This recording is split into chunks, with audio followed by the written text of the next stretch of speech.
కక్షలు, కేసులు, వేధింపులు, హత్యలు. ఈ పేరు వింటే ఆంధ్రప్రదేశ్ రాష్ట్రంలోనే కాదు ప్రపంచంలోనే గుర్తుకొచ్చేటువంటి వ్యక్తి జగన్మోహన్ రెడ్డి.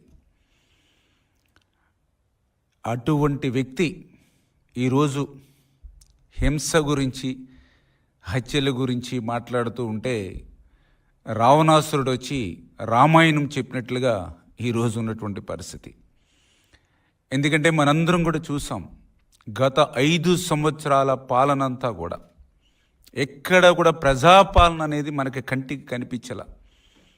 5 సంవత్సరాలు కూడా రాక్షస పాలనే ఆంధ్రప్రదేశ్ రాష్ట్రంలో మనందరం కూడా చూసినటువంటి పరిస్థితి. ప్రతిరోజు, ప్రతి నెల, ప్రతి సంవత్సరం 30 యాక్ట్లు ప్రతి జిల్లాలోనూ కూడా అమలు చేసినటువంటి పరిస్థితి. 144 సెక్షన్లతో నిత్యం పాలన నడిచినటువంటి పరిస్థితి. మాలాంటి ప్రజాప్రతినిధుల ఇంటికి కూడా తెల్లవారుజామునే న్యూస్ పేపర్ వేసేవాడి కంటే ముందు పోలీసులు వచ్చి హౌస్ అరెస్టులు చేసేటువంటి పరిస్థితి.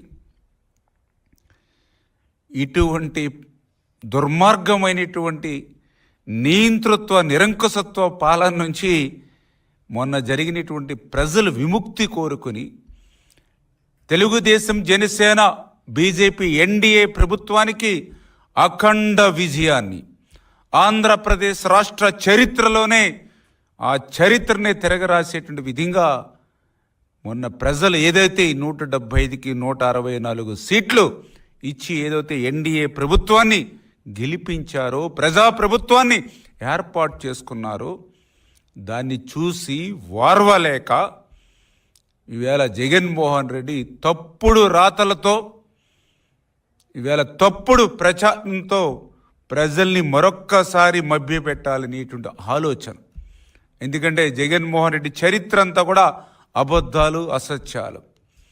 ఆ రోజు కూడా ఒక్క ఛాన్స్ అని ఆ రోజు అధికారంలోకి వచ్చి ఆంధ్రప్రదేశ్ రాష్ట్రాన్ని ఏ రకంగా అయితే ముంచేశాడో, 2014లో రాష్ట్ర విభజన వల్ల జరిగినటువంటి నష్టం కంటే 5 సంవత్సరాల జగన్మోహన్ రెడ్డి పాలనలో ఎక్కువ నష్టం ఏదైతే జరిగిందో అందరూ కూడా గుర్తించినటువంటి స్థితిలో మళ్ళీ మరొక్కసారి అటువంటి అబద్ధాలు, అసత్యాలతోటే మళ్ళీ ఈవేళ ప్రజల్ని మోసం చేయాలనేటువంటి ఆలోచనతో ఈరోజు జగన్మోహన్ రెడ్డి పనిచేస్తున్నటువంటి పరిస్థితి. ఎందుకంటే ఈరోజు కూడా చూసాం, ఏదైతే నంద్యాల జిల్లా మరి జగన్మోహన్ రెడ్డి మరి ఆయన పరామర్శ పేరు చెప్పి వెళ్ళి ఆయన మాట్లాడినటువంటి మాటలు చూస్తూ ఉంటాయి.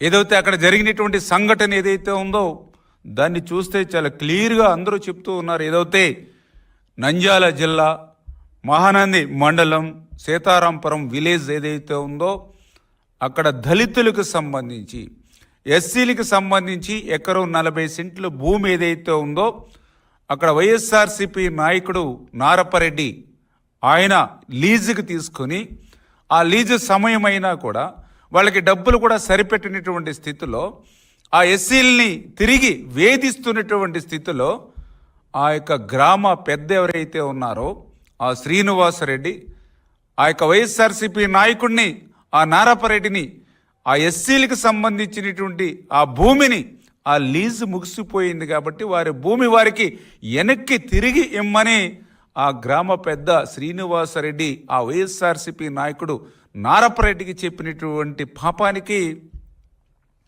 ఆ వైఎస్ఆర్సీపీ నాయకుడు నారపరెడ్డి ఆయన అనుసూయులు ఆగస్టు 3వ తేదీన శ్రీనివాసరెడ్డి వాళ్ళ కుటుంబ సభ్యులు, వాళ్ళ సోదరుల ఇంటి మీద దాడి చేసినటువంటి పరిస్థితి కూడా ఈవేళ రికార్డ్స్లో అన్నిట్లోనూ ఉన్నటువంటి పరిస్థితి.